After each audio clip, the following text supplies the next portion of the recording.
በስመ አብ ወወልድ ወመንፈስ ቅዱስ አሐዱ አምላክ አሜን። ኣብ ዝተፈላለየ ክፍላት ዓለም ኮይንኩም ነዚ ፕሮግራም እዚ ትከታተሉ ነዚ ድምፂ እዚ ዝስማዓኩም እግዚአብሔር አምላክ ጸሎትኩም ይስማዕ ሓሳበ ልብኩም የስምረልኩም ናይ አምላክና ናይ መድሓኒትና ናይ ኢየሱስ ክርስቶስ ፍጹም ሰላምታ በብዘለኩም ይብጻሕ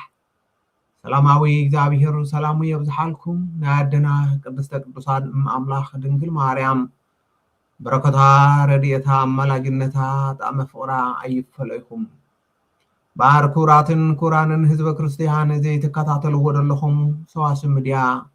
ክፍሊ ስብከተ ወንጌል እዩ ነማዓልቲ ድበልናዮ ድማ ሕፅር ድበለ ደቃይቅ ምሳኹም ክንፀንሕ ኢና እሞ ዚ ቃል አምላክ ዚ ጫፍ ካብ ጫፍ ዓለም ክስበኽ ናይ እግዚአብሔር ፍቃዱ ካብ ኮነ ንሳትኩም ድማ ንደይ ሰምዑ ክትስምዑና መንፈሳዊ ጻውዕትና እዩ ባር ንለማዓልቲ ከም ናይ እግዚአብሔር አምላክና ፍቃድ ጥምቀት ሶኒ ውዒሉ ስለደሎ ጥምቀት ሶኒ ውዒሉ ጋድ ኣለዎ ድዩ የብሉን ጋድኸ ኣብ ምንታይ ይኽውዕል ንድብል ዝመፁ ዘለዉ ወይ ድማ በብዓመቱ ዝለዓሉ ሕቶታት ሕፅር ብድበለ መልክዕ መልሲ ክንህበሉ ኢና ገላፄ ምስጢር እግዚአብሔር አምላክና በብዘመኑ ዝትሱ ቅዱሳን አቦታትና መንፈስ ቅዱስ ናፍሰሰ ምስጢሩ ዝገልጽ ለምውን አይወዱ ምስጢሩ ክገልጸለይ አንደበተይ ክኸፍት ንኣኻትኩም እውን ልቢ ለድያ ዝኸፈተ ልቦናኹልና ኸፊቱ እቲ ቅዱስ ዝኾነ ቃል አምላክ ኣብ ውሽጥና ሓዲሩ ሰናይ ፍረ ክፈሪ እናቱ ሰናይ ፍቃድ ይኹን ባር እዚ ሕፅር ዝበለ ደቃይቅ ነገር ግን ጥቅሚ ዘለዎ በብዓመቱ ዝለዓሉ ሕቶታት መልሲ ክኸውን ኢልና ናባኹም ዘምፃናዮ ናይ ሕቶታትኩም መልሲ እዩ ጥምቀት ሶኒ ውዒሉ ኣሎ ጋድ ኣለዎ ዶ ንድብል እዩ ከምቲ ብዝሓለፈ ኣብ በዓለ ልደት ዘመሓላለፍናዮ ጋድ ማለት እንታይ ማለት እዩ ዝበልናዮ ሎሚ እውን እቲ ሽዑ ዝበልናዮ ጋድ ሓደ ዓይነት እዩ ትርጉሙ ጋድ ማለት ቅያሪ ኣብ ክንዲኡ ልዋጭ ማለት እዩ ኣብ ክንዲ ረቡዕ ኣብ ክንዲ ዓርቢ ዝፅወም ጾም ማለት እዩ ብዝሓለፈ ልደት ረቡዕ ስለ ዝውዓለ ሰሉስ ጾይሙና ረቡዕ ግን ፍስግ እዩ ነይሩ ረቡዕ ኣይፅወምን በዓለ ልደት ስለ ዝውዓለ ዓርብ እንተውዒሉ እውን ዓርቢ ኣይፅወምን ኣብ ክንድኡ ሓመስ እዩ ዝፅወም ጥምቀት እንተኮይኑ እውን ከምኡ እዩ ነገር ግን ሎሚ ጥምቀት ሶኒ ውዒሉ ኣሎ እሞ ዓርቢ እውን ሓሊፋ እያ ኣብ ማእኸሉ እውን ቀዳመ ሰንበት እዮም ደለዉ በቤተ ክርስቲያን ስርዓት ድማ ቀዳመ ሰንበት ከምዘይፅወም ኢና ንፈልጥ እሞ ከመይ እዩ እቲ ጉዳይ እዚ ዝበሉ ሰባት በብዓመቱ እውን ዝለዓል ሕቶ ስለ ዝኾነ እዩ እምበኣር ቤተ ክርስቲያንና ንኩሉ ስርዓትን ሕግን ኣቕሚጣትሉ እያ ንኩሉ ንናይ ባዕሉ ሊቃውንት ይትንትንዎ እዮም ከምቲ ስርዓት ቤተ ክርስቲያን ዝነግረና እዚ ኣብ ቅድሜና ደሎ ሶኒ ናይ አምላክና ናይ መድሓኒና ናይ ኢየሱስ ክርስቶስ በዓለ ጥምቀት እዩ ካብ ሰማየ ሰማያት ወሪዱ ካብ ድንግል ተወሊዱ ብ30 ዓመቱ ኣብ ማይ ዮርዳኖስ ዘተጠመቐሉ እዩ ስለዚ በዓለ ጥምቀት ካብቶም ናይ ጎይታና መድሓኒና ኢየሱስ ክርስቶስ ትሽዓተ ዓበይቲ በዓላት ዝበሃሉ ሓደ መበል ሳልሳይ እዩ መበል ሳልሳይ ክንብሎ ከለና ከምቲ ደቂ ሰባት ተወዳዲሮም ቀዳማይ ካልኣይ ሳልሳይ ዝወፅእ ገይርኩም ማይ ትቁፀርዎ እንታይ ደኣ ስርዓት ክቕመጥ ከሎ እዩ እንተምንታይ ክጥመቕ እንተኮይኑ مجمريا خولد سلدلو خولد انت وين دما مجمريا خصنص سلدلو يمبري قداماين سالساين نبلكا ناي عبيتن ناي نقستن درجة أيكونن ስለዚ ከምቲ ወንጀላዊ ሉቃስ ኣብ ምዕራፍ 1 ቁጽሪ 26 ቅዱስ ገብርኤል ንማርያም ዘበስራ ካብቲ ብስራት ንሱ ካብቶም ትሽዓተ ዓበይቲ በዓላት ሓደ ክኸውን ከሎ ተመሊሱ እውን ቅዱስ ሉቃስ ኣብ ምዕራፍ 2 ካብ ፍቅዲ 1 እስካብ 20 ልደት ከም ዝነግረና ጎይታና ኣምላኽና መድሓኒና ኢየሱስ ክርስቶስ ንዓና ክብል ኣብ መብልዕ ላም ዝተወልደ ከምኡ እውን ማቴዎስ ወንጌል ምዕራፍ 3 ፍቅዲ 13 ብኢድ ዮሐንስ ወልደ ዘካርያስ ኣብ ማይ ዮርዳኖስ ተጠምቀ ኣብ መበለ 30 ዓመቱ ይብለና ስለዚ ነዚ ዓብይ በዓል እዚ ኣብ ዓርብ ረውዕን ክውዕል ከሎ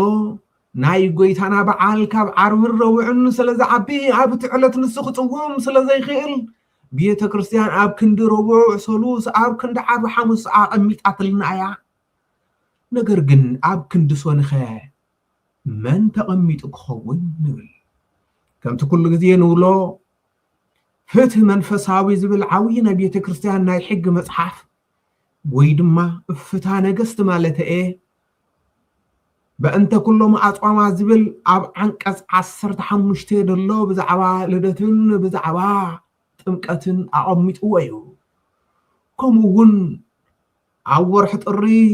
ዕለት 10 ዝንበብ ስንክሳር እውን ኣሎ እዩ እምበኣር ናይ ሎሚ ጥምቀት 2018 ዓመተ ምህረት ሶኒ ውዒሉ ስለ ደሎ ጋድ ኣለዎ ዶ ንድብል እዩ ጋድ ማለት ኣቀዲምና ካብ ንበልናዮ ቅያሬ ካብ ኮነ ናይ ረቡዕን ዓርብን ካብ ኮነ ሶኒ ድማ ዓርብ እውን ኣይኮነን ረቡዕ እውን ኣይኮነን ኣየፅዎምን ከመይ ገይሩ ይቅያረ ዘህልዎ ንብል እዩ ባዕርፍታ ነገስት እንታይ ይብል ጾም ሓደ ግዜ ኣውጅኻ በብዓመቱ እንደገና ዝእወጅ ዘይኮነስ ኣዋጅ ሓደ ግዜ እዩ ስርዓት እውን ሓደ ግዜ እዩ ሓንሳምና ጾምካ ሓንሳምና ገደፍካ ዝኽየድ የለን እሞ ኩሉ ግዜ ገሃድ እዩ ይብሎ በዓር ህዝበ ክርስቲያን ብሩካን ከምቲ ትፈልጥዎ ሰንበት ቀዳመ ሰንበት ድማ ይፅወምን እዩ ቤተ ክርስቲያን ሕጊ ስርዓትን ኣብ ዓመት ሓንቲ መዓልቲ ጥራያ ቀዳም ትፅወም ሳውን ጎይታና መድሓኒና ኣምላክና ኢየሱስ ክርስቶስ ኣብ ከርሰ መቃብር ኣብ ዝነበረላ ሰዓት ቀዳም ስዑር ኢልና ንፅውዓ ቀዳም ስዑር ጥራያ ትፅወም በሬ ኣብ ዓመት ሙሉእ ኣይትፅወምን እያ ነገር ግን ጾም ብክልተ ዓይነት ንርእዮ ኢና ሓደ ጾም ካብ ስጋን ካብ ፀባን ወይ ድማ ብሓፈሻ ጥሉላት ኢልካ ዝፅውዑ ናይ ፍስግ መብልዕ ዝበሃሉ ክንፀውም ከለና ጾም እዩ ካልኣይ ኣብቲ ጾም ንሱ ዋላ ፀባ ዘይኮነ ዋላ ስጋ ዘይኮነ ንምሳሌ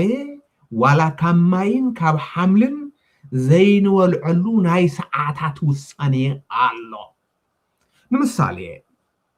ኣብ ቅድሜና ድመፅእ ዘሎ ኣብይ ጾም ጎይታና መድሓኒና ኢየሱስ ክርስቶስ 40 ለይትን 40 መዓልትን ኣብ ገዳመ ቆሮንቶስ ዝጾመሉ ጾም እዩ ወይ ድማ ጾመ ረብዓ ኢልና ንፅውዖ እዩ ኣብ ጾመ ረብዓ ሓደ ሰብ ንግሆ ተሲኡ ቁርሲ ክበልዕ ኣይክእልን ሓደ ክርስቲያን ምናልባት መድሓኒት ዝወስድ ናይ ጥዕና ፀገም ዘለዎ እንተዘይኮይኑ ነገር ግን ጥዕንኡ ድሓን ኮይኑ ብሕጊ ቤተ ክርስቲያን ዝመላለስ ክርስቲያን ጾመ ረብዓ ንግሆ ተሲኡ ወይ ድማ ዓርብ ረቡዕ ንግሆ ተሲኡ ሰዓት 1 ሰዓት 2 ንግሆ ተሲኡ ክቆርስ ኣይክእልን እዩ እንታይ ዳ ክብል ኣይ ረቡዕ እዩ ፅንሕ ዳ ክብል ዓርብ እዩ ፅንሕ ዳ ክብል صومرو عندي صنح دا خبل يبل قداسي وانت خونه نغو ايكونن مشتيو دحر ساعات يسركيو سلازي إذا سبزي صنح دا خبل زبلو زلو كاب ماين كاب اتكلتن كاب شورن كاب ككعن كاب كوتاس ناي صوم مغب زبل عي خصنحيه زبل زلو مبري كاب سغا وي كاب صوا ايكونن كاب سغا كاب صوا ما صومرو عي تيصيمو ايو سلازي صنح دا خبل يلو صنيحو دحر ساعات كن دولعو اتناي صوم مغب ايو زبل بار إذا قلت إيكاو كونلكم نابتنا لومي دون لغهاد سنمات سلزخونة تمكات سوني وعلو غهاد سنمات انتخوينو كما إيو انتهلنا سنمات كم تعنتو ودبلنايو عارفيد كازو اللعو معلتي أيكونن أي صومن قداس يوون نوغو سلزخونة سنمات كل جزيه سنمت بنوغوخا تسيخا صلاتخا غيرخا بتكريستيانخا سيئنخا ما يخون ناي صوم مغبتات يبلعيو عبدالرود تمقاتو إلا دلا قدمينا دلا سنمت مالتي كمتي أو صومروعا لك كاوسوني اسكاب عربي عرفيدنا ناقرسنا ويدما إذابهر زماچاچولنا فقادو زخونون አቀዲስና በረከት ተሳቲፍና ድሕር ቅዳሴ ምግብ ከም ንበልዕ ካውሶን እስካብ ዓርቢ ቀዳምን ሰንበትን ክኸውን ከሎ ግን ዋላ ሓደ ናይ ፍስግ ዝበሃል ነገር ከም ዘይንበልዕ ከም ኣገይርኩም ሙሰድዋ ጽዋሕ ሰንበት እውን ጽዋሕ ሰንበት ጥሪዩሞ መርዓ ከገብር ሕሩድ ክሓርድ ኣይበሃልን እዩ እንደምንታይ ሶኒ ጥምቀት ስለዝኾነ ኮይኑ ግና ካብ ኣሕምልቲ ይኹን ካብ ማይ ይኹን ኮታስ ናይ ጾም ምግቢ ዝበሃሉ ግን ይብልዓዩ ኣብ ሰዓቱ በዘይካ እቶም ዝቅድሱ ይብል እሳቶም ናይ ባዕሉ ስርዓት ኣለዎ እስካብ 18 ሰዓት ስለ ደውሎ ማለት እዩ ስለዚ ግልጽ ኮይኑልኩም ክኸውን ተስፋ ንገብር በዚ ናይ ዓብይ ጾም ደሎ ናይ ጾመ ፍልሰታ ደሎ ገይርኩም ሙሰድዎ ኣብ ጾመ ፍልሰታ ስዋዕ ኣቲና ካብ ሶኒ እስካብ ዓርቢ ጾይምና ውዒልና ኩሉ ግዜ ቅዳሴ ምሸት ክቅደስ ከሎ ጥራይ ንበልዕ ሰባት ቀዳምን ሰንበትን ከመይ ንበልዕ ከም ኣገይርኩም ሙሰድዋ ቀዳምን ሰንበትን ልክ ብንግሆ ቁርስኻ ብንግሆ ምሳሕኻ ብንግሆ ማይኻ ኮታስ ናይ ጾም ነገር ከም ንቐምስ እዛ ኣብ ቅድሜና ደላ ሰንበት እውን ከምኡ እያ ኮይኑ ግን ካብ ጡላት ኣይብላዕን እምበኣር እቲ ሕጊ ሓደይ እቲ ስርዓት እውን ከምቲ ዝነገርናኩም እዩ ዝጎደለ ብኣፈ መላእክቲ ይኣርመለና እግዚአብሔር አምላክና ንዓድና ንህዝብና ረድኤትን ምሕረትን ፍቅርን ሰናይን ይወርደልና على ጥምቀቱ በሰላም በደስታ ይውዕለና ዝጥምቀት ዝድማ ንስጋና ጥራይ ዘይኮነ ንነብስና እውን ጽርየት ንኾነልና ናይ ንስሃ ዘመን ኾነልና ናብ እግዚአብሔር አምላክ ንቀርበሉ ብመንፈሱ ንመላለሰሉ بتناتو مجدي نقعزلو يقبرنا مهناتو علم نبي تغيد الله منفساوي نحاسسي علماوي نشدنا في الناي لغيد دلو منفساوي الناس لأننا علماتنا نقعزل لنا حزب كريستيان بتعمي محزني هنا تعطيو در دلو بار يابير أملاحنا وقويتا سراويت زنبرنا قزي أبزي ودينا لنا استوارخ استقدسي بعالة مكات يخونا لكم دحان كنو وسوات لإزابير